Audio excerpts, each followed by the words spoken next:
Good evening. Welcome back to Where Do Y'all Sleep, another episode of the Parliament. Before we get started this week, I would like to thank the guys at Spurs Kings. We're dual streaming for the first time, so if you're locked in from the Spurs side of things, welcome. If it's your first time here, like, share, subscribe, do all of that good stuff. Push it out. Good time to join, to be fair. Couldn't have picked a better moment. So yeah, I appreciate Marlon, Ash, you guys for supporting us and helping us try and move a bit further out there. So yeah, cheers, Marlon and Ash. Right, but Stocky's already pointed at the shirt. In fact, let's do some introductions for any new people who haven't seen us before. Stocky, tell the people about yourselves. I'm a for once happy West Ham supporter, although I won't be. We'll still probably go down, but at least we've had a laugh for a week. Yeah, well, at least 1 week out of the many. Yeah, exactly. As the caption says just down here, a new Champo correspondent on Where Do Y'all Sleep. I'm looking forward to going real in depth on that next season. Yeah, we're going to be outweighed. We're going to be pretty much level with resident Owls, Champo. Well, not even Champo. Football League to Premier League is going to be leveled out. So, potentially, unless West Ham do something crazy. Big up, Brian. Good to see you in, sir. Thanks for joining us. And Shuey, tell the people about yourselves. You're the Spurs Defence League this week. Well, defence is strong, but yeah, Spurs fan nonetheless, I suppose. Yeah, disgruntled season ticket holder. I'm just going to put myself as. That's about it. There we go. And it hasn't all been fun and games over at the Tottenham Stadium this season, so. Which means there hasn't been any fun and games, mate. It must have been. Maybe not for the Tottenham fans. Not at home. Away we were all right. Home's hard into work. Spurs AI as well. Well, as we're on the Spurs channel, West Ham, Stocky's actually got a kind of smile on his face. Yeah, this is rare. Let's jump straight into it. Tottenham West Ham, Saturday. Did either of you go? Stocky? No, unfortunately, away West Ham tickets are like hen's teeth, despite being that bad. So I didn't get a ticket. But I know our good friend Shuey did. Okay, so it looks like it's over to you, Shuey. Talk us through what you thought on this game, because I think we all watched it, but you was there in the flesh. Did you go to the thing beforehand, the protest beforehand? Nah, God, no. Oh, okay, fair enough. I don't really get it. You know, everyone moaned about leaving. Now they're moaning. Everyone's moaning about things, but the players ain't up to it. The players feels like they've down tools a little bit, and the manager's going to get the flag for it. The manager's clearly not up to it either, but the players have got just as much to take the blame now. Yep. It was rough. How many more of these managers have you got to go through before we stop looking at the manager and the players and we look at the structure of the club and how things are run? Mate, everything's got to change. I think we all know it's got to change. It's changed in kind of name only. Still the main owners. Levy wasn't the owner. He was doing what he was told, and he was the face of it, and he took all the flack for it. And everyone was happy when he went. Still the same people. It's still the money of him making the decisions. So weirdly, I must be one of the only people that actually feel sorry for Levy a bit. You know, I think he got an absolute hammering all the time, and I don't think it was all his decisions. But across the board, it's a struggle. You know, the players are down until the manager don't really. Yeah, whoever said that is supposed. Yeah, Frank I struggled with it, even his subs. I'm not a massive fan of our front three. Our front three was basically championship level against West Ham. And the best player there was Tell.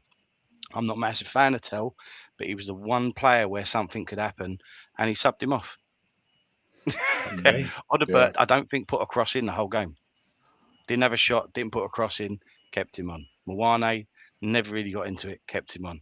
And you took the one geezer off who actually may have had something about him, may have done something. You know, instead at that point, he's getting booed with everything he does, but the subs are booed, half times booed, full times booed, subs are booed. There was, I don't know how much you could see on the TV or if either of you gents watched it, but Romero, right at the end when we had a throw on and Bergvall comes on, Romero's having a bit of a bat with Thomas Frank. And he's either telling him to bring Danso on or saying not to bring him on yet. Okay. So you could see it going on. He brought Bergvall on to take the long throw, and then Romero's pulled up sub. So Romero's struggling up. So we can't know if he's saying to make the sub or if he was saying to I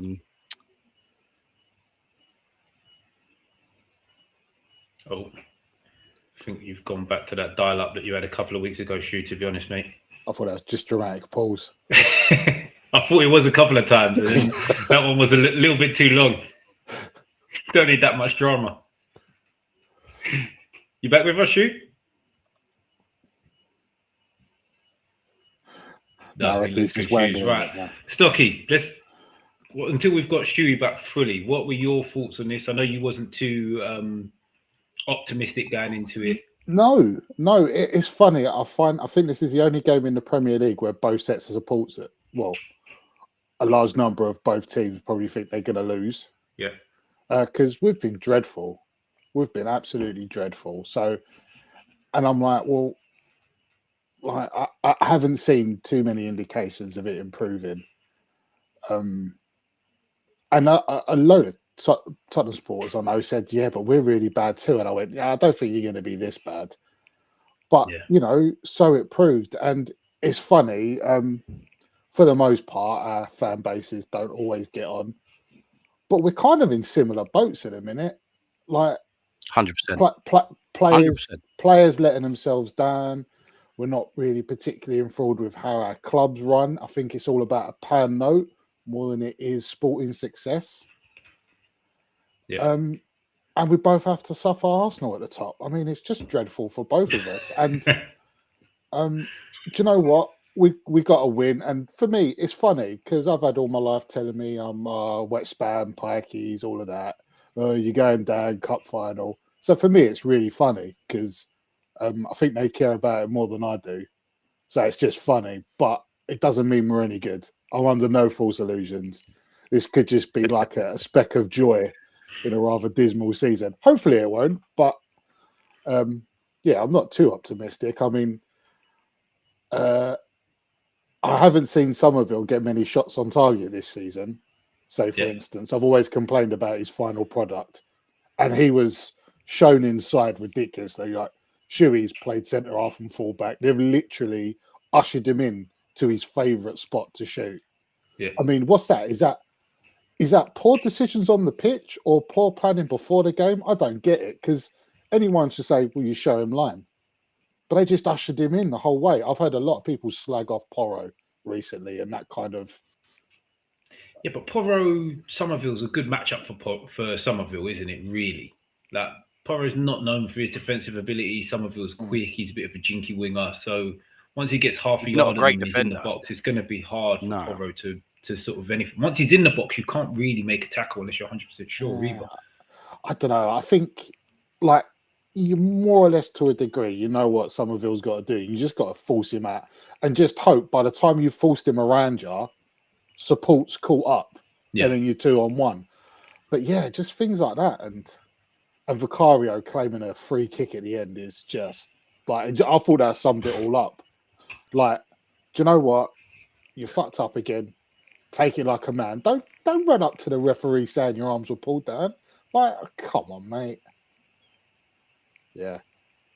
Like, delighted with the win, but like under no full solutions, Tottenham didn't look great, and apparently first half we were just like running it, which is weird because I see why Tottenham supporters are so angry because we haven't done that to anyone all season, really.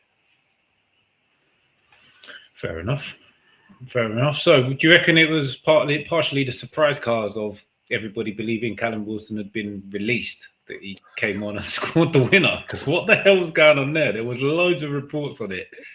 Yeah. Sort of a couple of weeks ago that Mutual could said Callum Wilson's gone. Newcastle fans talking about potentially re-signing him because we can't score for Toffee at the minute. And lo and behold, he comes off the bench and scores a winner. Yeah, well, now today the board have decided that he's going to stay till the end of the season. So I don't know whether there was a discrepancy between what Nuno wanted to use him as in the squad and what Wilson wanted. Yeah. But apparently, like, higher up the club have intervened and says, look, we've got to keep hold of him. So I don't know if the manager and Wilson have said, all right, we'll get through to the end of the season, then we'll part ways. But yeah. And then today apparently we've got a medical tomorrow for some Venezuelan winger that no one's ever heard of. Okay. Well, that could go one or two ways, mate. That could be either a dream signing or an absolute dumpster fire. So I don't know. I find that quite exciting, actually. Sometimes the random ones are good. A name just comes in and you're like, I know nothing about this guy. Let's see how the ride goes. Yeah. Some mad South American just doing mad stuff the whole time. Isn't it? Like I say, an exciting weekend for once. Yeah, well, exciting weekend for you, not for most of the rest of us, to be fair. Well, it weren't exciting for anyone to watch Super Sunday, but I'm sure we'll get on to Newcastle. There's nothing super about Sundays. Right, I did want to talk a little bit more on Thomas Frank, because obviously he's only been in there since the summer. There was high hopes from a few Tottenham fans I spoke to before the season started. He did okay at Brentford. Are we starting to think that Brentford's a bit of his level, or is it he's got a squad that doesn't match how he wants to play and either needs more time or just isn't up for the job? Go on, Shu. Not sure how delayed Shu he is here, to be honest. Well, I don't know. I think it's too weird. I've always been. Sorry, mate. It keeps freezing up me. Sorry. A bit of both. I think he ain't got the right players for what he wants.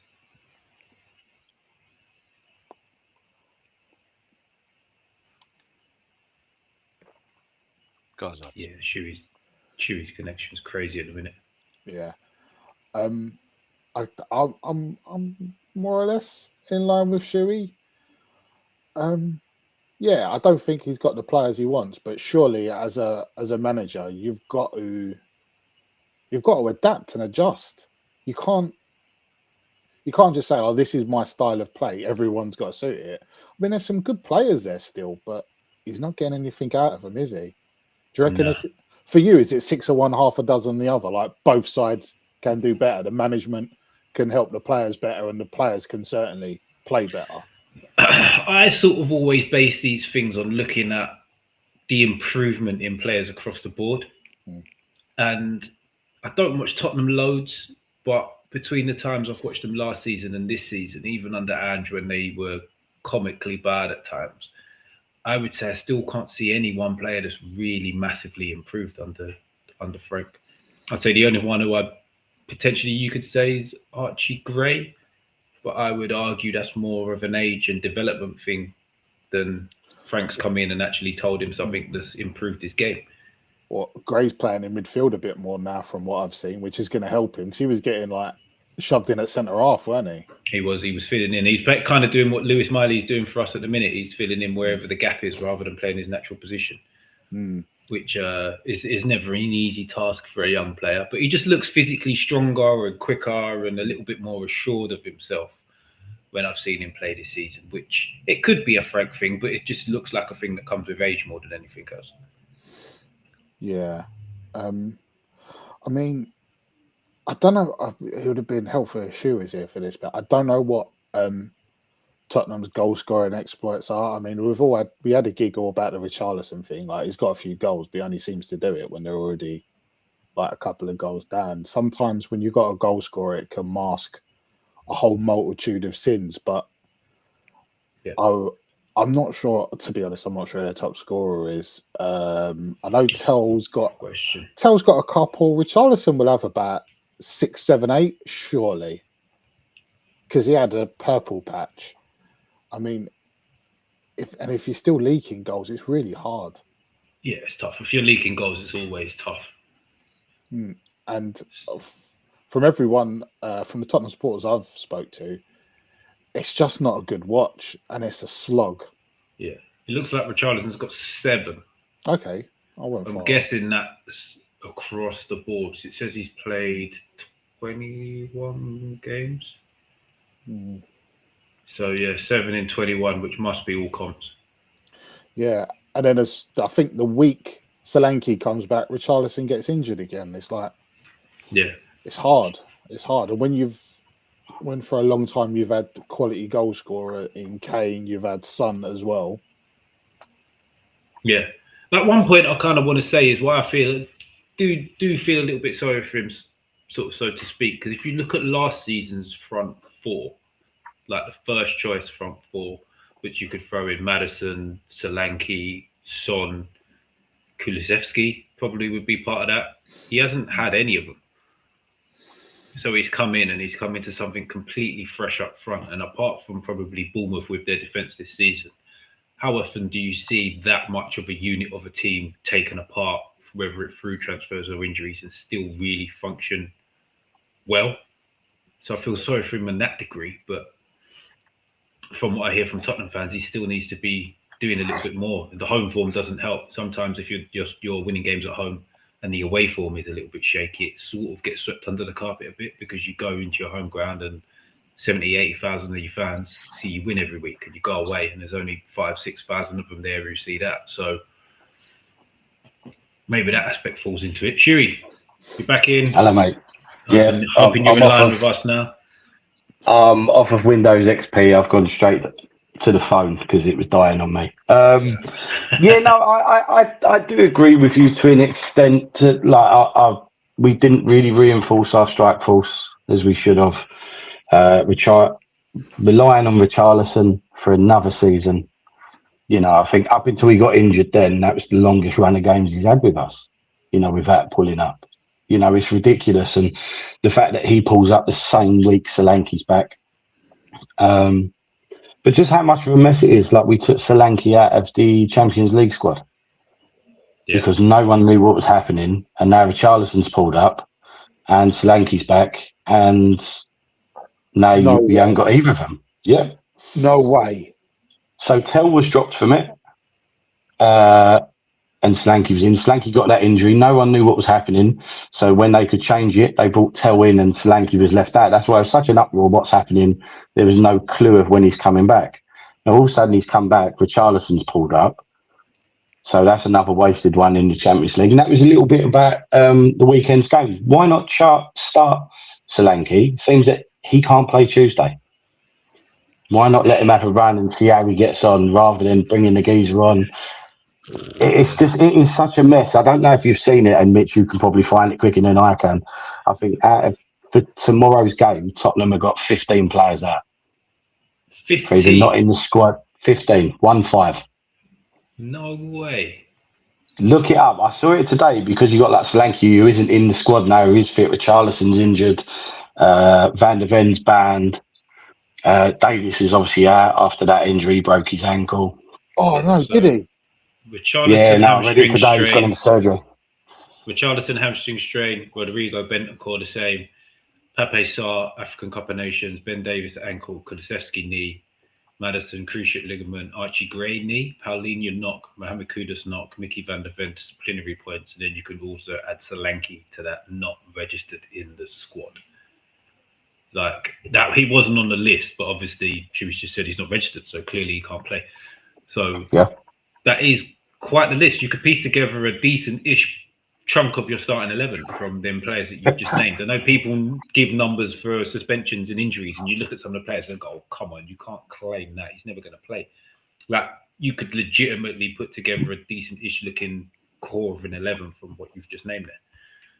No, that's what I mean. Like, it's all fun and games, and we joke about it, and everyone was like, "Oh, we've got players injured." Everyone does, but like I said, between the injuries, between the disciplinary as well, Van der Ven picking up 3 yellows in 4 or 5 games or whatever it was already, so he's out, and then the mismanagement of players, the mystery around Solanke seeing being dropped out, and now he's available and he now can't play.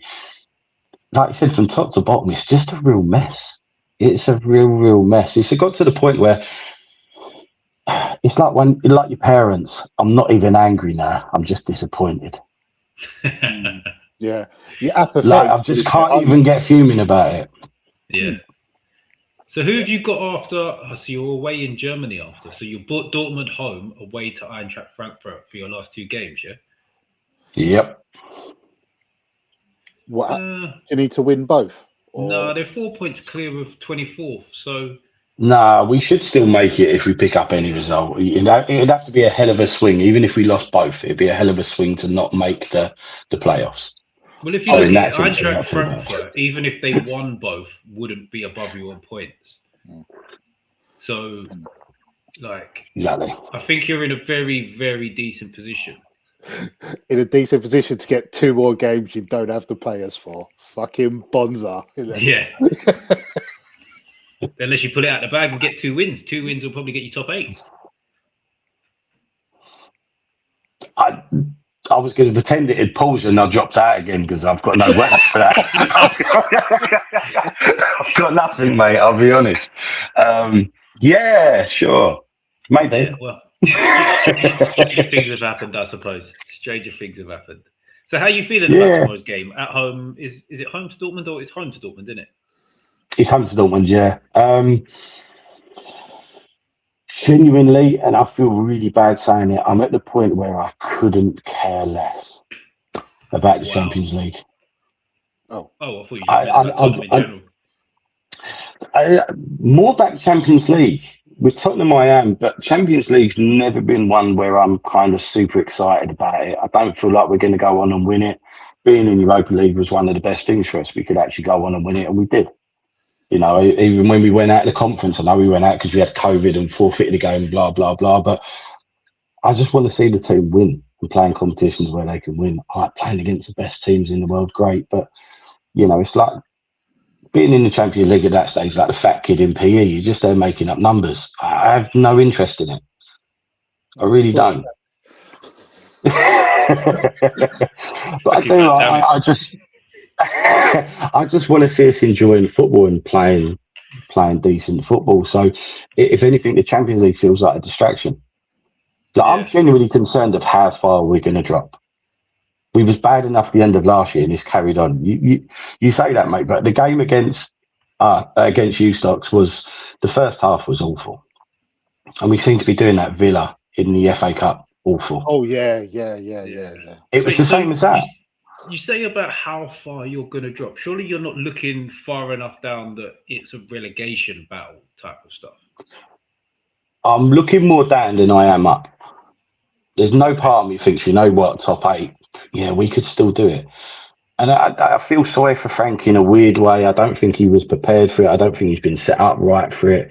I think it's been wrong across the board. But I was saying it to you the other week that with him, you already lost the home fans, which was clear at West Ham and at Villa. He's lost the away fans, which it takes a hell of a doing to lose the away fans. Yeah. And then what manager have you ever seen in this predicament who has pulled it out of the bag? Ever. For anyone.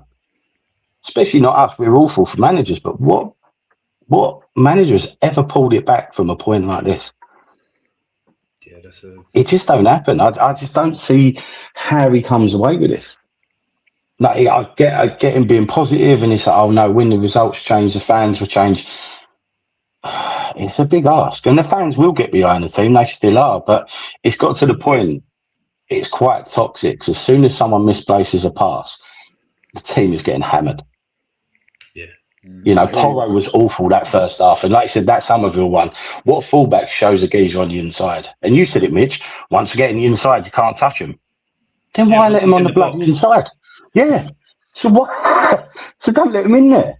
Like, it's just that kind of the basics of things. You know, there's so many misplaced passes, and as soon as the crowd's gone, that's it. It's so hard to recover. And they did start coming back. The crowd was quite good once it went 1-1, but we just had that shakiness about us. You know, you don't ever feel sure about anything with us now. Okay. And it's just, I've got no words for them. I really ain't. Like, normally I can be slightly upbeat about Tottenham, but I am fully deflated. Like, there's just no real, I can't see a positive spin on any of it. You know, players coming out, having the arguing with the coach. You've had Van der Ven and Spence like ignoring him, and every interview, no one talks about Frank. Not one person talks about Frank. Romero's one after the game talks about the fans and the team. No mention of Frank. Wow. It's just, it seems that it's just, I know everyone said it, but it's just inevitable now. He's going to go. It's just when he goes.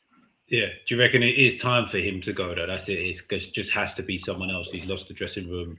He's lost respect. He's just never going to be able to turn it around from this point. By the way, I kind of think it is now. That Bournemouth penalty is an absolute shambles. I told you. Really? Absolute shambles.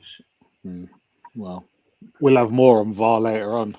It's bad across all continents. It's terrible. And Samir, normally one of the regular hours in and out, I just want to say Spurs and Stocks. I hope West Ham stay up. All right, Samir. Happy birthday, mate. Yeah, happy birthday, mate. Happy 40th. Yeah, and Brian saying he can't trust Frank to get back-to-back wins. So, yeah, if you're going to start pulling away from places lower in the table, back-to-back wins is the only way to do it. You can't be winning one game, losing one, drawing one, losing one, because, yeah, you end up in a terrible, terrible spot. So, I don't even think we're that consistent, mate. That's the concern. Oh, okay, fair enough. Let's go on to the next game. Before we move on, again, the guys that are joining us from Spurs Kings TV, thank you very much. Marlon and Ash have allowed us to dual stream for the evening to help us try and grow a little bit and push our name out there a little bit more. So much appreciated. Like, share, subscribe, do all that good stuff if you're just joining us for the first time. Right, next game. Who should we talk about? Let's go here. First game of the weekend, really. Manchester derby. Carrick's first game in charge. Wow. So, yeah, it's a tough one for me because I look at it, I was like, Man United played very well. Best I've seen Man United play in God knows how long. Worst I've seen Man City play in God knows how long. And as much as I haven't said it when I've been on other streams, the fact is Man United should have been down to 10 men at 0-0. Absolutely. It was, for me, riveting game to watch. Man United had high energy, bullied them off the pitch. So, yeah, what were your two thoughts on it? I really enjoyed it. We were saying we had a great show before this, didn't we? We had the pre-game with Ash. Yeah, pre-game. We had Ash Matic on for the pre-game, which was quality stuff. Always good to have Ash on for his insight. Yeah, really enjoyed that. All three of us got the tactics pad out and we was moving bits and bobs around. It was good. And although I thought on that we were positive about Man United, we were really positive. I didn't expect they would bring that level to the game. They were really at the races. I don't know whether that's just confidence from Carrick or Ding Dong the Witch is gone with Amarin, but they were just unrecognisable. And like you, that they come out with so much credit, but for me there is an asterisk. That is such a red card. It's a totally different game. And yeah, totally agree. I saw a video with Neville guy earlier on where he's like, "Oh yeah, there was no false. If you look at the legs and all of that, I went, that's ridiculous. You like anything you do on a pitch has false." I mean, it's so high. On the kneecap. Yeah, exactly. It's so high, regardless of false. It's so high. Well, yeah. We used to run a show on Spurs Kings at about this time on a Monday evening previous with Chris, who's an ex-referee, used to do referees training. And he always used to say in situations like this, it doesn't matter how your foot has got there. If you contact someone above the ankle with your studs, it should really be a red card. Yeah. And this is one of them situations that he catches him above his sock, not above his ankle, above his sock. And it's not a Grealish sock. It's more like an Henri sock. Like he's caught him at knee high and not got sent off. For me, it's just mental. And to say that there's no force in that, I would say Doku's lucky that he's jinking rather than running, and his foot's not planted straight, because that could have very easily been a big injury for me. And I cannot see how on earth anybody can say that that is not clearly a straight red card. Like clear as day. Yeah. Mental. I mean, a ref, I can understand a ref missing it, let's say, in a split second because it was quick and whatnot. Yeah. But then for VAR to look at it and then go, no, nothing to see here. Right. That's what gets me. Well, now we're agreed on that. We can go on to the good stuff. City will pause, so I suppose we're going to have to talk about Man United more. Obviously, Mitch, you, Ash, myself, we were speaking about how they'd line up and whatnot. And I said, I think they're going to have Mbeumo there because just good run in, Fernandes further forward, find the pass, and you trust Mbeumo's finishing. And that was a lovely goal, that first one. Yeah, entirely. It was your typical break. Absolute perfection. Bruno Fernandes did the thing that I just like. I love to see it. You use the run and you shape for the run and you shape for the run and you shape for the run, and then it goes the other way. Like so many players just telegraph where they're going, but he knew exactly. He was like, I'm going on Mbeumo, but I'm just going to face it. I'm going to wait, and then just cut it back. And it was perfectly weighted, didn't overhit it. But all Mbeumo had to do is find the corner. Henri was saying something on the Monday Night Football. He done a little bit about it, about Fernandes' body movement and watching the defender. Yeah. And Fernandes' little shuffle just got the extra 2 yards. And it was a nice little bit. And you've said exactly the same thing there. It was really, really good stuff. Who got their second goal again? Dorgu. Came across the box. Came across him and then back into the opposite corner. Again, we mentioned, like, for the first time, like, some people were like, oh, no Zesco, no Cunha. But it was like, well, that means they're going to come on at some point. And Cunha looked lively when he did. Mason Mount nearly got a third, but it was ruled out for offside. It was really a hammering. Could have been 6. Could have easily been 6. Donnarumma ran a good game. He was probably Man City's best player. Yeah, 100%. Well, he definitely came away as Man City's man of the match. I don't think there's any argument about that whatsoever. Haaland dragged, Foden dragged. Wow. Yeah, honestly. Did you know? Oh, I suppose you was on the way to... I was reading it when I'm there because I had nothing else to do.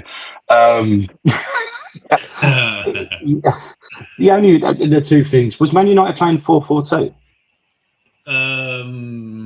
Yeah. It was more of a 4-2-3-1 than a 4-4-2, to be honest. Still, hats off to that. The two wide players did really well getting up because you had Dorgu on the left, so he's more of a wing backish. So it was all quite lopsided, but it just worked. Yeah, I don't want to sound old fashioned, Mitch, but a 4-2-3-1 is a 4-5-1, isn't it? No, it depends how you line it up. You got defence, midfield, and forwards. There isn't 4 stages in here. You was brought up better than that. I'm sorry. No, because you have to. That's a 4-5-1. Even if you put the 2 wingers into the 4 in midfield, Bruno Fernandes just played in the middle. Like he played in a space that isn't really a striker and isn't really a midfielder. So you have to sort of add another gap in there. That's a lazy. Or you've just got to call it something random when they used to call it the Christmas tree, just because there was just like 6 of them. Yeah. So you just name it something else. I will say though, on that goal, I watched the Mbeumo goal, and actually his touch when he plays it out, I was actually thinking it watching like the Tottenham West Ham game. It was quite negative. In his first touch, he goes to go right and pushes it into the space in the left, and he ends up going to another player. But his first thought was to go forward, and that's what opens that up. And then from there, it opens up. But that first touch out to his left opens that whole game up. It's such a lovely touch, and it's the fact that he gets on the end of it at the end is perfect. But it's just a lovely goal from start to finish. It really is. It really is. So, does anybody feel this might be a turning point for Man United. A little bit of momentum, a little push, 1 game a week, 40-game season. Could they push on to top 4, top 5, top 6? What do people think for Man United here to the end of the season? I think they make Europe. I do, with the shorter season and the just kind of the stability of Carrick. Can we just clarify? It's not just a shorter season. It is the shortest season a Premier League team could feasibly have. Exactly. It's perfect for him. I mean, a manager in, for someone that, when you think a lot of these teams, they take a manager will take a team on and they've got to juggle so many competitions. Yeah. He has one job. He's got one job. Just do well in the league. Yeah, I don't think as a caretaker you could ask for any more as an interim. Okay. Stocky, what are you thinking? I think he can catch lightning in a bottle myself. I think there's enough good attacking players there. They just need to keep their structure at the back because you don't want to be at that point where you've got to score 2 or 3 every week. I like their forward players, but you can't rely on that in this league. No. And they looked a lot. Man City weren't no great shakes, but I don't know what the change in personnel helped. Yeah, because they just had a big lump with Maguire. Sometimes that's all you need at the back. You just need to go lump with Ireland, and let everyone else do it around you. I thought the 2 in front of them played pretty well. Mainu and Casemiro. Carrick done little tweaks here and there. I mean, I think if they can keep the goals out, I think they'll do very well because they've got some good attackers and they've got some variety. And for the first time, you look at their bench and go, yeah, they can change it up. Yeah. If it's not working, they can change up. And they didn't even play Man, who I think is one of their better players this season. Fair enough. So, yeah, it's possible. Yeah. They'll do well in the conference. At the minute, I look at this game as a bit of a perfect storm for Man United. Like, it was home in a derby, Carrick's first game, get the vibes going, get the crowd behind you. City, who I think all teams who have gone deep into the tournament so far looked leggy, didn't really look at it. And Man United just caught them at the right time and absolutely took them to pieces, in fair to them, and you can only beat what's in front of you, so there's no taking away from them. I'm more interested in what happens when Fulham come to town in a couple of weeks, because again, Arsenal away, easy to get up for. Fulham at Old Trafford, not so easy. West Ham at Upton Park, Olympic Stadium, whatever the hell it's called these days. It's called the Doom Bowl of Despair. Everton away. These are the type of games I'll be looking at because that's where you earn your money. There's no natural up for the players. There's no, like, you've actually got to coach your way through a game rather than relying on the fact, look, guys, it's a derby. Let's go out there and give everything we possibly can. So I think there'll be some tougher times for them, and we'll see where it goes. But 1 game a week will massively play into their hands because, like I just said, I think pretty much across the board, every team that's either in Europe who has gone deep in one of the competitions looked tired this weekend. A little bit more on this game just before we go. Pep, is he losing his touch? Is he sort of on the ropes? Because I've been seeing more and more disgruntled Man City fans, and like they gave Arsenal the opportunity to go 9 points clear. Arsenal didn't take it, but they just don't seem to be the same side. And we're just, like I've been saying, it'll click. And I'm kind of starting to think, will it though? I watch a lot of NFL, and there used to be this phrase, you either change the players or you change the message. Mm-hmm. They've tried changing all the players because they've bought a lot. And genuinely, I think they've bought well. Yeah. Maybe the message is tired. Maybe the style of football he wants to play ain't gonna work anymore. Maybe we're going back round full circle and things are gonna get quicker, more direct, more powerful sort of thing. Yeah. None of this worrying about all these triggers and all of that stuff. People are just gonna go, direct ball to a forward man. Let's get going quick instead of ball retention. And remember when towards just after Ferguson, Man United lost their aura, and people used to say, "We can get a result out of this." Yeah, It feels like that. They still haven't got it back. So no, well, I don't think they will for a long time. Man City have lost theirs a bit, although you would say their defence at the weekend was. You'd probably say none of it. Yeah, none of it first choice. Yeah. Yeah, well, if you look at the team, I think it was the team. Was it the team that finished the game? They had Kuzanov, Allen, Nico O'Reilly, and the other young lad, Rico Lewis. That's very inexperienced.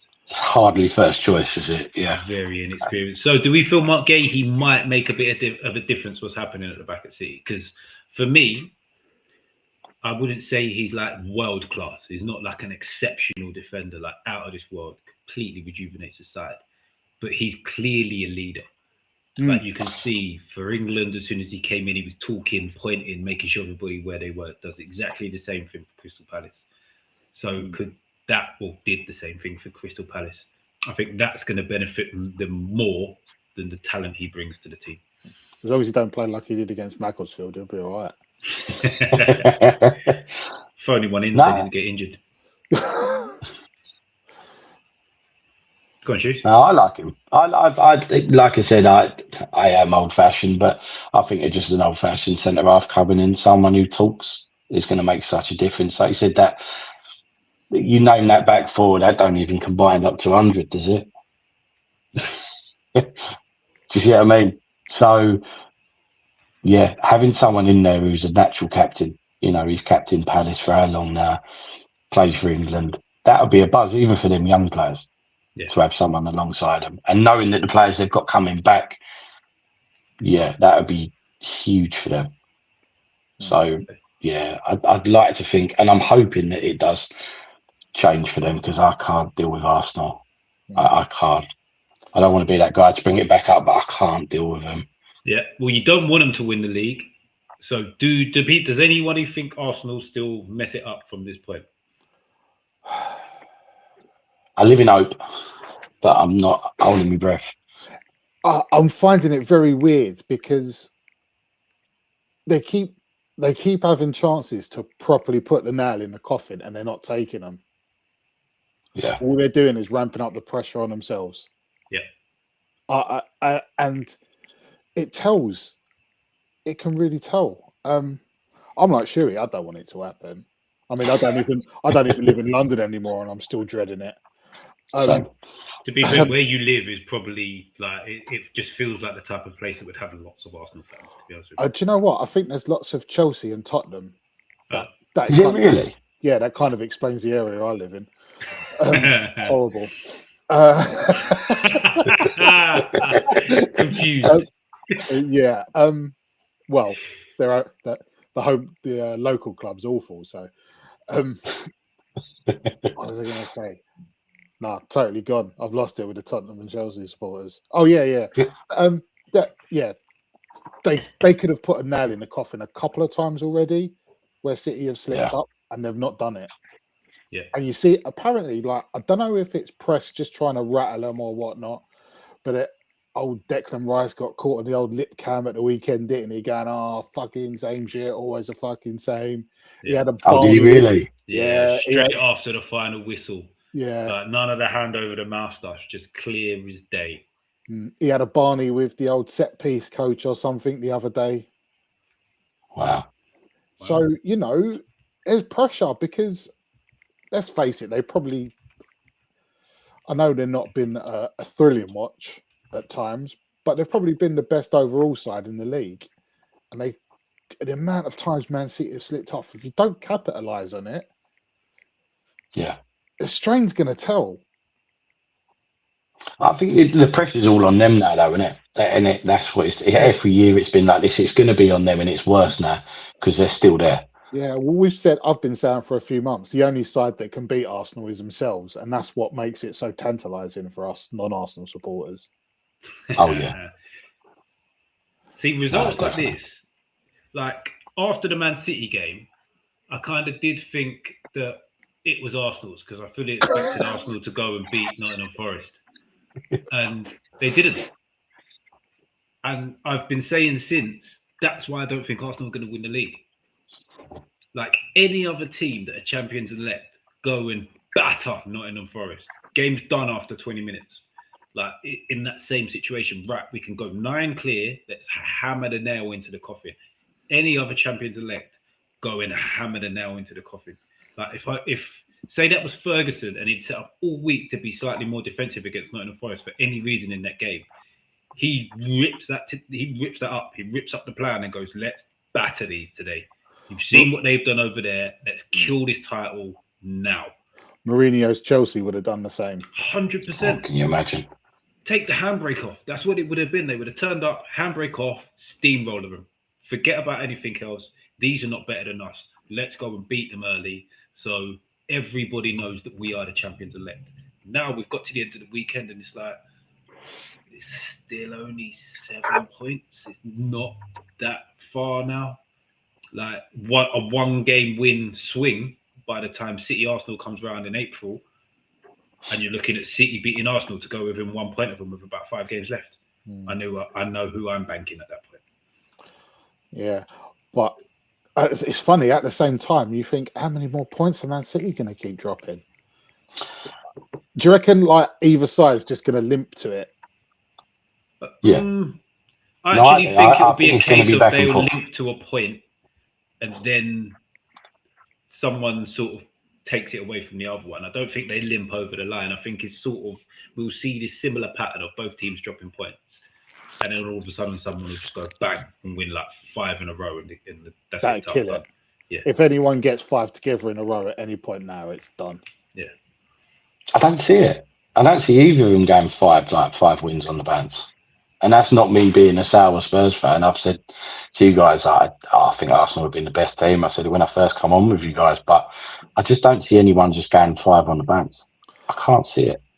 For all these players, though, they're just very goal shy. They feel goal shy when you watch them. To me, yeah, it's weird because Arsenal have really lent into being that ugly football, good on set pieces, and they've lent into it, and that's their identity. And fair play to them, they've done well, and that's why I'm quite surprised that it's just kind of that Forest game just falling off a little bit. And you know what? And I'm not an Arsenal fan, clearly, and not a Declan Rice fan for several reasons, but I'd want to see the geezer getting the ump and saying things like, because that's what the fans are saying. And he's meant to be a leader in there, so too right. No. Instead, they've got Erdegaard flicking his hair as skipper. Well, it's like, mate, how is that geezer not a skipper? Even though I can't stand him and he's Wrigley the Orbit teeth, but that Gabriel, he is phenomenally good. What did you just call him? Wriggly Orbit teeth? The old Orbit, yeah, like the old chewing gums, the big white ones. Yeah. Like, you'd have him as a leader because he just knows how to rattle people and get people up for it. I don't like this. And again, it's moaning about modern football, but it's, we're going to give it to the most technical footballer, Bruno Fernandes, Odegaard. Yeah. Right, you know. They're not Bruno the ones Fernandes you need to kind of... is a little bit captain-esque, to be fair. He's a rat, but he's got captain qualities.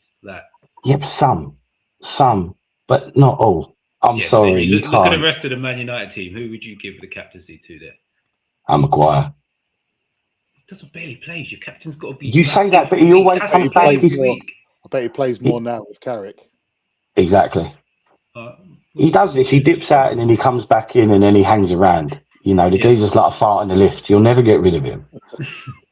He's always around United and he still bags goals. Like someone like that should be more respected for him. And it's the same thing with Arsenal. You've got players like Rice, Gabriel. They're the kind of players you should be hanging your hat on. Rice, for me, Rice is the captain, 100%. Exactly. 100%. For me, Gabriel's not either. He's too much in the mould of Arteta. He's too much of a bitch for me. Your captain, like, you don't need that. You don't need that filtering down into the players. This is one of the main reasons, again, I don't think Arsenal win the league because Arteta's too petulant. He's too much of a petulant little child. and that filters into the team. Everything filters down from the top. If you're led by like a Rice, who's just like a strong, dominant midfielder, gives you an 8, 9 out of 10 every week, isn't going to roll around doing silly things or bitch and complain about stupid little things. Heart on the sleeve type of guy. You'd like the type of person you'd follow into battle type of thing. Gabriel's not that guy. He's a big, strong lad, but he's a bitch at the end of the day. It's not. For a centre back, he isn't rolling around, but he's an arsehole. Bit of a bitch. Yeah. Well, I don't agree. He should be captain for Tottenham, but yeah. Exactly. Side note, I think from like his 3rd season at West Ham when he starting regular, I was like, Rice for captain England. He's quite good. Yeah. And speaking of Arteta being petulant, how did you two see the penalty thing? Because obviously, Aina. Yeah.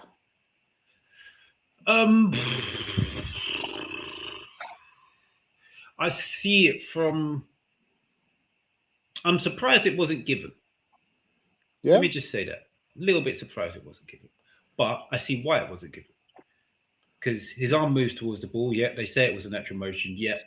Is there any definitive proof the ball was even still on the pitch? Nope. Yeah. The ref hasn't given it, so why is VAR getting involved if they think the ball might not be on the pitch at the time it hits his arm? Yeah. Yeah, it was all a bit weird. And like, I found like his body was shaped like you would when you chest the ball. You get your arms up to shape your chest, don't you? And he's got his own teammate on his back. Yeah. Did it actually touch? Because I only watched it a couple of times because I wasn't that interested at that point. Watching match. It kind of like scoops his arm round, but where he's got, I think he had like an Under Armour on, so I don't think you can tell kind of where it hit him. There was too many questions around it for VAR to go, yes, definitively handball. Okay. So I think that's the only reason. I'll be honest, I didn't see it. Yeah. So yeah. But hey, more Arsenal tears. We're all here for it. Yes. It's even funnier because Samir's not here to defend it. Happy birthday, mate. Okay, so did either of you suffer through this? Yes. They call it Super Sunday. Nothing super about it. I actually want to hear your thoughts on this, Docs, because it's so flat. Like Wolves are there to get a point any way they can, or points, I should say. Newcastle just looked knackered. Not much going up front. Like, it was so forgettable. It's hard to pick out points because the game just sort of went by. Like, nothing grabbed me to really keep my attention. It was more what I read afterwards, if you know what I mean. I watched it, but none of it stayed in. Yeah. And I read that Gordon shit, which that made me chuckle. Newcastle fans and other fans have been saying that for a while now. Some of the stats back it up, but others don't. Yeah. I mean, Alanga came on, didn't do too much. That's actually one of his more. Actually, I'm going to go with less error-prone appearances because I was going to say better. He wasn't good enough for me to say better. Normally, he comes on and he does something really mad, and you're just like, "What the hell?" He was less of a calamity, let's say. On a positive note, because I can't just complain about it all. What I did think watching that is Malik Towell is up there with one of the signings of the season. Because I realised how much he played. Yeah. How much he's played. And I can't ever say I've watched him and he's been poor. Oh, yeah. Well, when was he? Wasn't long ago that he was. He had a shocker. Oh, did he? Oh, Leeds. He had a shocker against Leeds. I didn't watch that game. But outside of that, he has been incredible. And he plays every game. And he has to play every game because at the minute we have no cover. But I hope. How was Trippier? Old. Oh my god, he got. I saw his free kick, and that's all. I only watched the short highlights. I'll be honest, boys. I read the WhatsApp, and you all slagged off the game, and I went, "Well, I won't bother with the second half."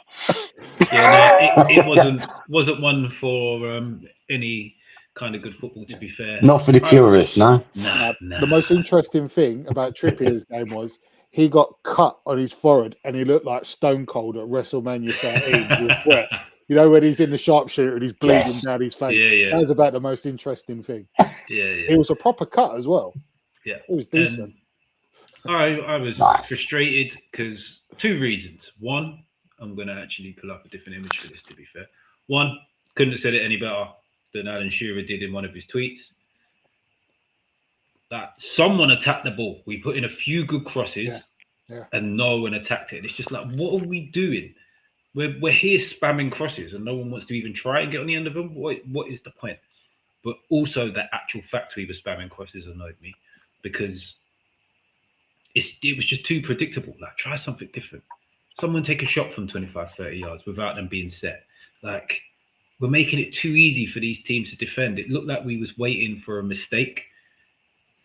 Because they're bottom, we thought, they'll make a mistake if we just keep flinging the ball in the box. Maybe because they gave Arsenal 2 goals not that long ago. They was thinking, they'll at least give us 1.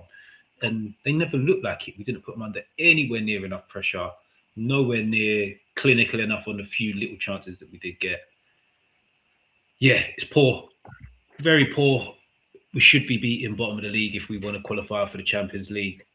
But a lot of Newcastle fans are all doom and gloom. Facts of it is, in the last 5 Premier League games, we've picked up a shed load of points. We're still sat in 6th or 7th or whatever it is. We're still 4 points off 5th or something like that. We're still well in it.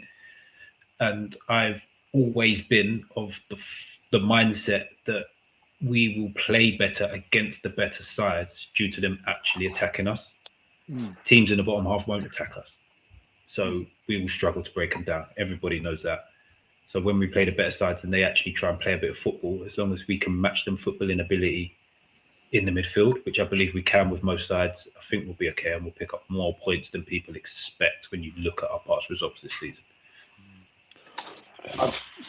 Just to go further, very leggy. That was a tough game midweek. Yeah. Man City, and you've Champions League, semi-finals of a League Cup. That's already a lot of games for like halfway through January.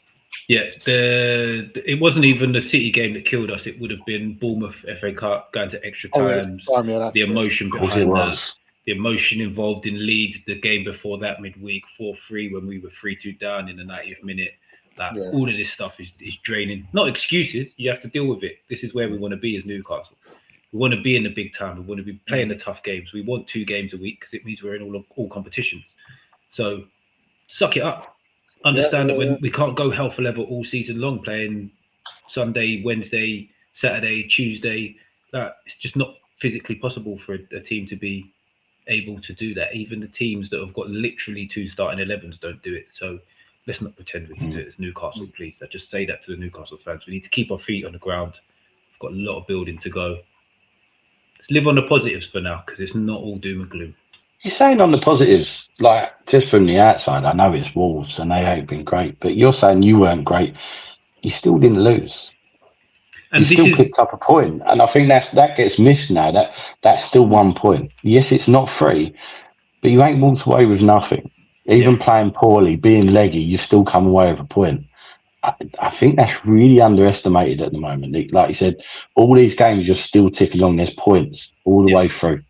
There's no barren spell in there, which a lot of people seem to be having. So, hats off. And then the following game on Super Sunday saved the dumb narrative all week from Newcastle fans. There's negative Newcastle fans everywhere at the minute. One of them's probably one of the main Newcastle content creators in True Geordie, who's just banging a negative drum all the time. And they've been banging on about Emery. And I just knew for a fact if Villa had gone on to win, they would have gone, look, see, Unai Emery. But guess what? He lost at home to Everton. These things happen. Like, let's see how the season pans out. And I've been saying all season long when people have been banging on about Eddie Howe, he's in the middle of his test. His test was, can he manage all these competitions at the same time? Can he take us to the next level? At the minute, no one knows because we're banging the middle of finding out. He's earned the right to find out. That's our first trophy. We were rock bottom when he took over. We're in our second Champions League campaign. We're still in the Carabao Cup semi-final. We're still in the FA Cup. It's coming up to, we're in mid-Jan. Like 4 or 5 years ago, this was never something Newcastle fans would have thought would happen. So let him see if he can break that ceiling we've put on him and take us to the next level. If he fails, he fails. We move on. The club's not going to disapparate if we have one downturn of a season. Let's just see what happens. Fair play. Okay, that's my little rant over. We've got a decent amount of time left, so let's get into it. Right, the Afcon final. Where do we even start with this? So, in Morocco, Afcon final, Senegal against Morocco. We can see here that Senegal are champions. But I am going to start. I've got so many pictures for this because this was just, so much madness to talk through this game. I want to start here because I think this is just shameful. Oh, how rough is that? Yeah. The I want to know choice. everybody's view on this. We've got a professional goalkeeper getting dragged up by ball boys so they can try and take a towel off him.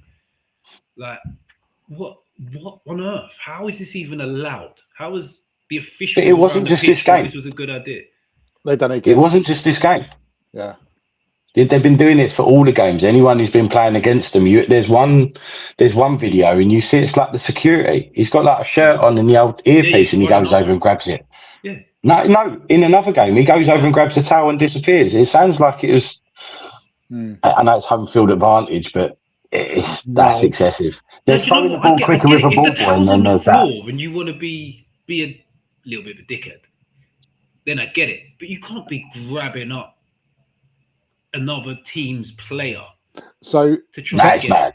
That's the third choice goalkeeper. They sent him round because this by this point this is the third towel.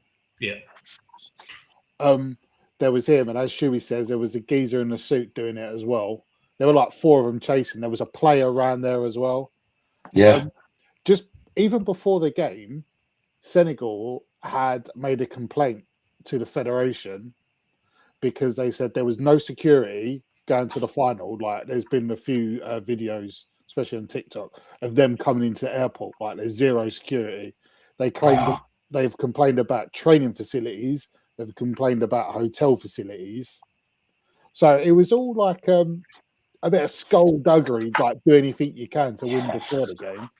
And all of this is before we've got into any major decisions about that was on the field of play. Yeah. It's mad. I'll tell you what though, that's 3 kids there, and I've got some minerals because goalkeepers ain't small. It's true though, isn't it? Like, to just go out and start grabbing a professional footballer and just dragging him around. Yeah. Like, you just, look at when it happens in like the Premier League and Hazard gave the ball a kick and the kids. Do you know what I mean? Like, everyone was up in arms, and yet this don't seem to be getting the credit it deserves. Like, this is mental. Also, if you was one of the other subs, like if you was like a sub centre half, would you not just walk around and go, yeah, 100%? Mate, someone should have just taken it and just slid through all of them. Just taken a lot out like bowling pins. Like Sam Hargreaves in Newcastle. Newcastle, exactly. Obliques, just straight through. Yeah. Yeah, but it's stuff like this that just makes stuff, like incite stuff to happen that doesn't need to happen. Yeah. Yeah. Well, I think it's safe to say with the bit about like just getting to the final and all of this, I'm not going to agree with what Senegal did, but there was a hell of a lot of shit going against them. And you, like, as I said, don't agree with it, but you can half kind of see why he's gone, no, I've had this. I've had enough of this. Yeah. No, I can't argue with that. I just find it ridiculous. I really do find it a ridiculous way to go about it. Yeah, it's not good. Not good at all. Yeah.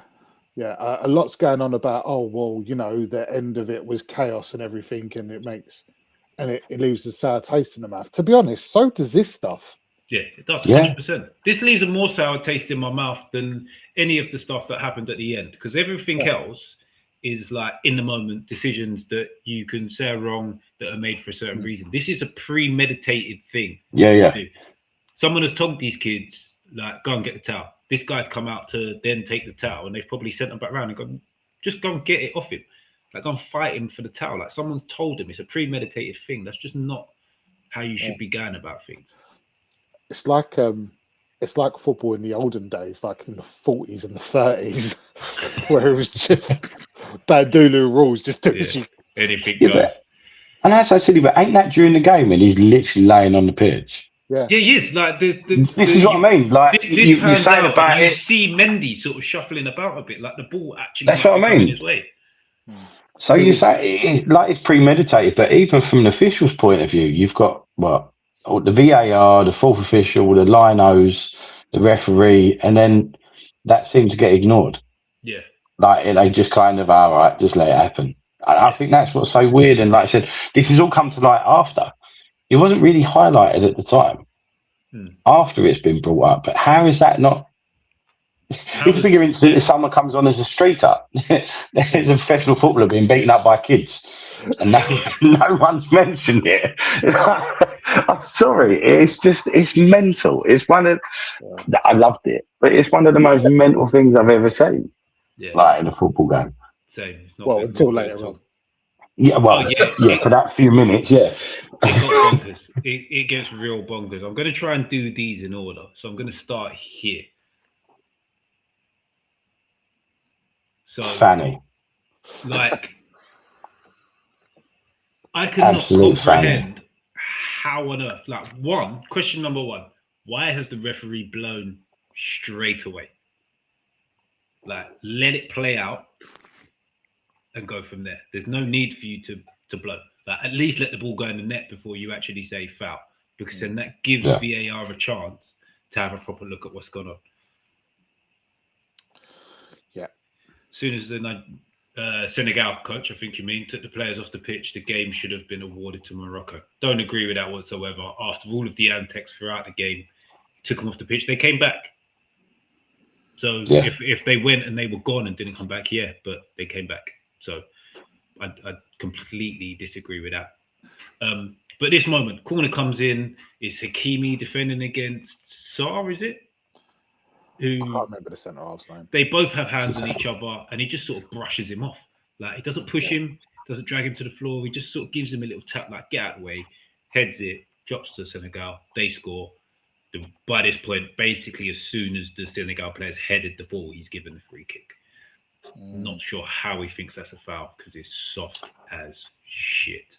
And the clock as well. The clock's important in this as well, because I think it's like 85, possibly, around that time. I can't remember what minute it was, to be fair. This is why I'm only just a little bit sure that I've got these in order. Yeah, fair enough. But no one's really addressing the fact that Hakimi ain't even looking at the. Yeah. He's watching the defender and just blocking his run and just gets out muscled.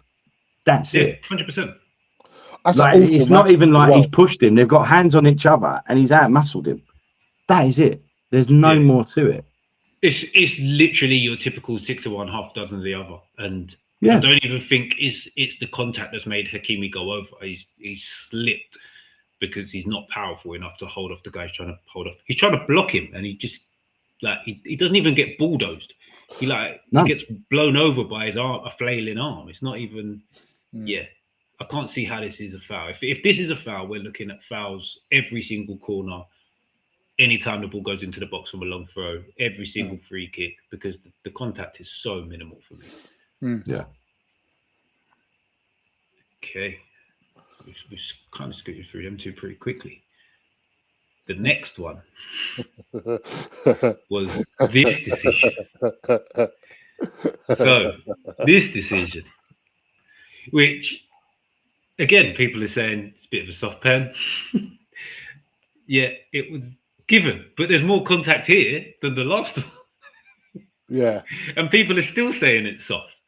So that you've got more of a case of this being a foul than the header from the corner we were just looking at. But it's still another one you'd look at and think, boy, that's soft. Yeah. It's weird. I was laughing. I think it's a pen. I was like, oh, yeah, that is peak West Ham. in the final, last minute, give away a penalty. And he's done stupid stuff like that for West Ham this season as well, Diouf. I don't know. He's trying to get the ball, and Diaz is doing his best to make sure he goes over. But I can see why it was given. I can't argue with it. Not for my taste, but I can kind of understand. No, I agree. I think it's a penalty. I think it's soft. I think it's harsh. But like I said, it's stupid from the defender. Especially now with VAR, just don't put your hands on people. Same as like Hakimi. That one could have gone the other way. The defender could have gone down and got a penalty for it, really. He's facing the wrong way. Same with that. You put your hands on him, you run that risk of giving away a pen. I think it's more controversial because of what they've given at the other end and then to do that. I think if that just happened. The youth's trying to go and win a header, though. At least he's trying to attack the ball, and he's always looking at the ball. Yeah, but his hands are all over the shop. But I'm a big fan of consistency, and I have always said in these situations, it should be a foul. 1, if the defender's not looking at the ball. 2, if he has to reach to pull the shirt. Or 3, if he's just doing it to stop the other player win a header that he knows he's already lost. He's not doing any of these in this. He's looking to win the header. Brahim Diaz is there. They're tussling. And I'll guarantee they're both pulling each other. And Diaz has just thought, right, I'm going to have a go at one here. And played the lottery and he's won. To be fair, Diaz, if you watch, he backs into him. He feels him coming and he does back into him. And you don't want to say it's clever because it's on the borderlines of diving. It's because there is minimal contact. But as a centre half, you can't be stupid enough to be reaching out and grabbing and putting your arms. It gives him a little flick. It's giving someone an opportunity to go down. These are international footballers. These ain't like two-bob footballers. These are international footballers. Have a little bit of common sense. Like Diaz has absolutely played him. Yeah, Harry Kane levels of clever. As we're also streaming on Spurs Kings, they'll understand what I mean by Harry Kane levels of clever. I was going to say the old Alan Shearer backing in levels, but I know you'd appreciate that, wouldn't you? Yeah, no, Alan Shearer backing in, but he never really used to just flop to the floor like that. Oh, he did. He used to back in and then fold like a deck of cards. I liked him because he played for England, but he was the worst for backing in and then going down, mate. I'm sorry. I can't let you start on Kane and leave that geezer alone. Whoa. Let's not compare what you're talking about to what Harry Kane does. We'll have to save this once we get through this because, I can't stand Shearer, but he had a crap celebration as well. Yeah, well, you only saw it when he scored against you, so that's probably why you hated it. That moment, mate, you can't upset me. We just lost to West Ham. Do you think I give a crap about all that? We'll rock the Ducks back in a minute, mate. I've seen a few of these from David. In an alternate universe, bias is never fact. I have no bias here. In fact, I would probably say that I look more Moroccan than Senegalese. So, if anything, I'd be going on the other side of things. And there was some lovely Moroccan women in the crowd as well. So I'd probably definitely be going on the other side of things. So, unfortunately, David, that doesn't quite add up. Sorry. Some lovely Moroccan women in the crowd. So that penalty moment led to this. There was uproar. Senegal basically just left the pitch. I can't remember how long they left the pitch for. But 11 minutes. 11 minutes they were off the pitch. I think there was 11 minutes between the penalty being about 10 minutes, kicking it. Oh. Well, so Senegal left the pitch, which isn't a good look. Loads of people got booked throughout it. I've had a look through. I'm pretty sure there were 6 or 7 Senegalese bookings in that period of time between the penalty being given and the penalty being taken. What are your thoughts on this? How do you feel about the fact that Senegal was just basically up to the left for a period of time?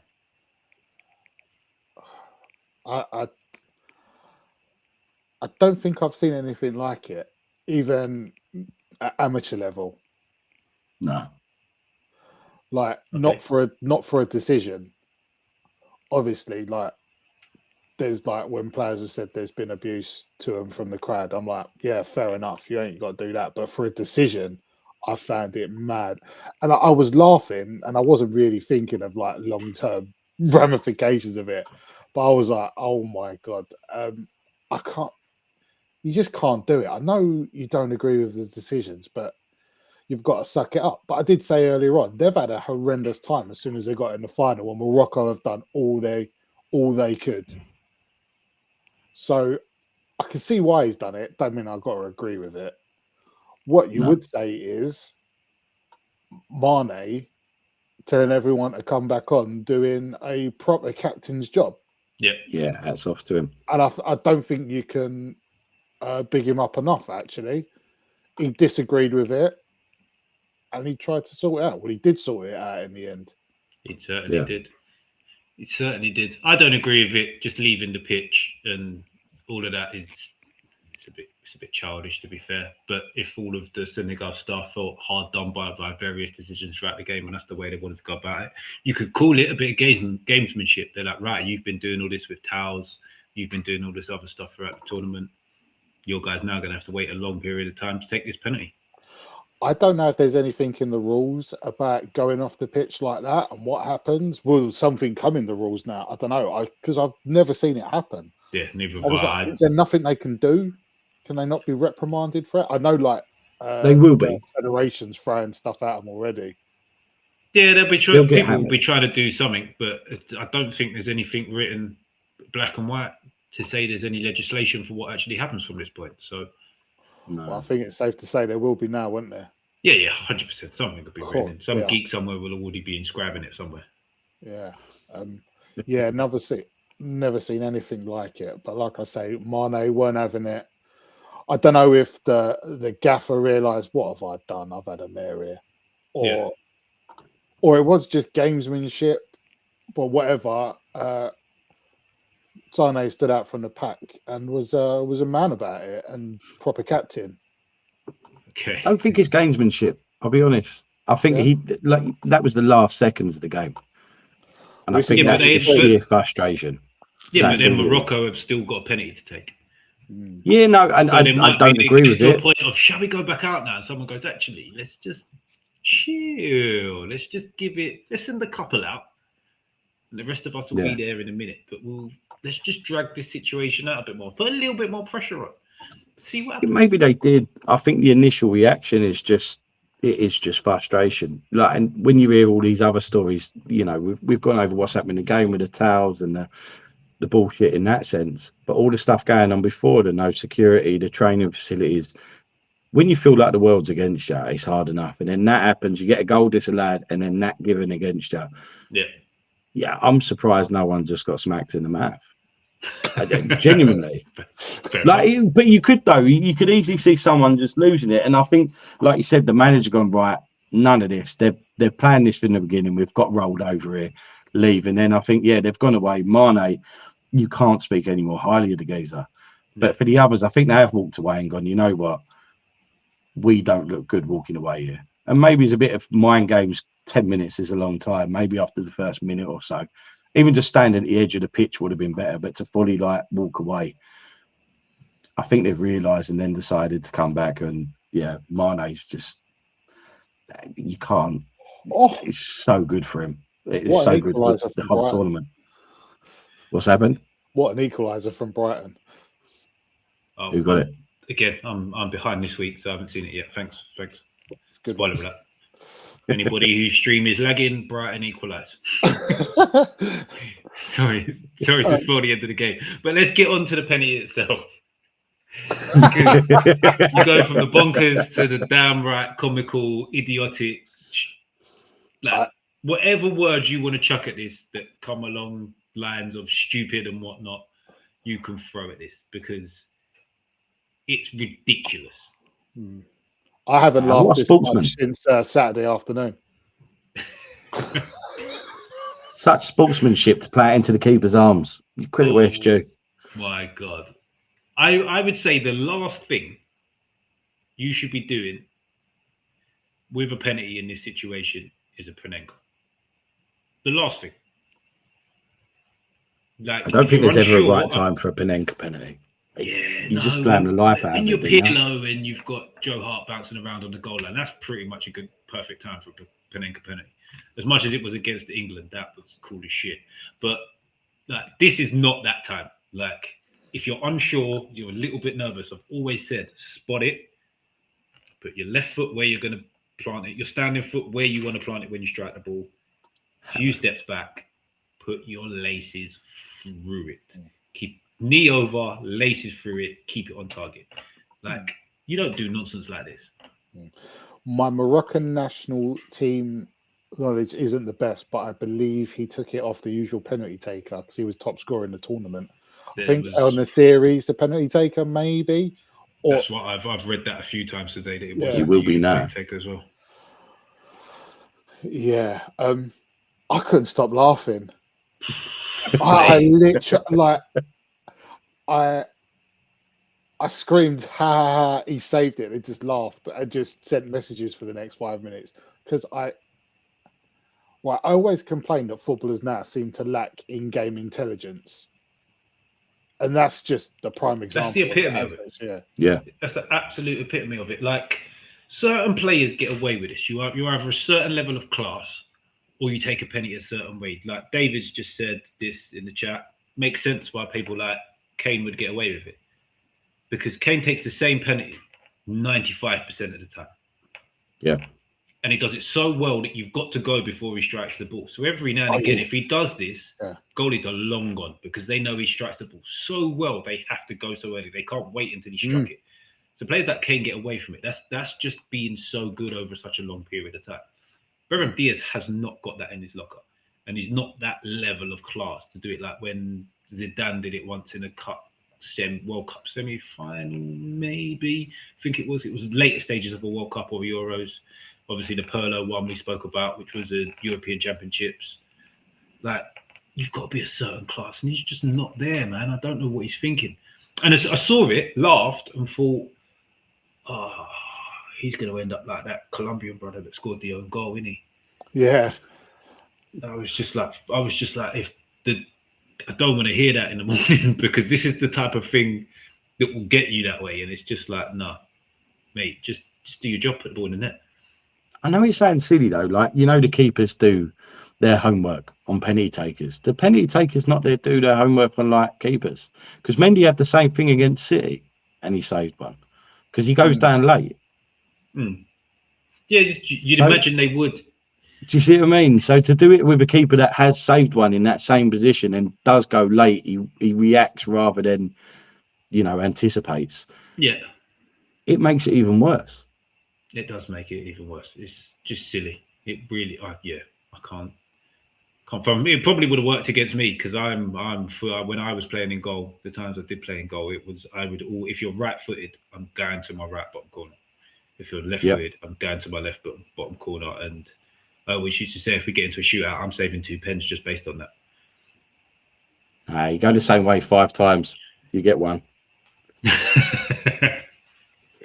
Just go safe side. Always safe side. So, yeah. Thanks for that, Peter Shilton. From the absolute bonkers stupidity of this guy to probably a goal that is worthy of winning any game, any tournament. Final goal, yeah. Anything. It could have won anything. Did this come from Pro Evo, where you used to highlight where the ball's trajectory with the old rainbow thing? Mate, if Pro Evo have got anything about them and they're still releasing games, this is your front cover next season. This is it. Yeah. Because very well done. I think I've plagiarized this. I think it might be BR Football, something like that. I nicked it off Twitter. I see it earlier. Sorry, apologies, guys. But hey, good image. Fantastic work. Yeah. What a strike, by the way.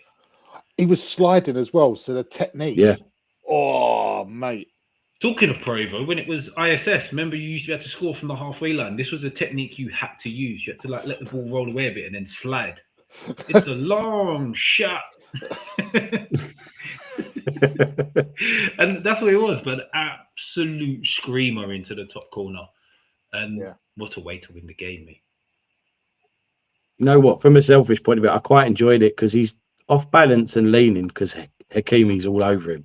So the fact that he rifles it after Hakimi had the other one kind of cancelled out. I quite enjoyed that. Yeah. We mentioned the other week, lefty goals just have something about them, don't they? Oh, yeah. So smooth. And 100%. It's perfect because really, it's quite textbook where they are asleep, isn't it? Yes. It's quite textbook where they are asleep. So it's a good way. It's a good way to be rounding off the show that he smashes one into where the owls sleep. So yeah, fantastic work from Gay. What a winner. I want to say one more thing before we wrap, because I'm conscious that Spurs Kings are running on straight after us in a couple of minutes. Very happy for Sadio Mane. He's always been a great professional, always been fantastic throughout his career, showed his leadership again in this game, and he lifts the Afcon. And you could see from his face throughout the celebrations how delighted he was to win that for his nation. So yeah, big up everybody from Senegal. Big up Sadio Mane. And hey, congratulations. Yeah, enjoy your bands. Enjoy your bands with your winners medal. 4 years with no international football because you left the pitch for too long. Yeah. But again, I've said it a few times. Thank you, Marlon. Thank you, Ash. Spurs Kings TV, guys. We've run a full stream this evening for those that have joined. Thank you for joining us. We've got a couple new subs, so thank you for that.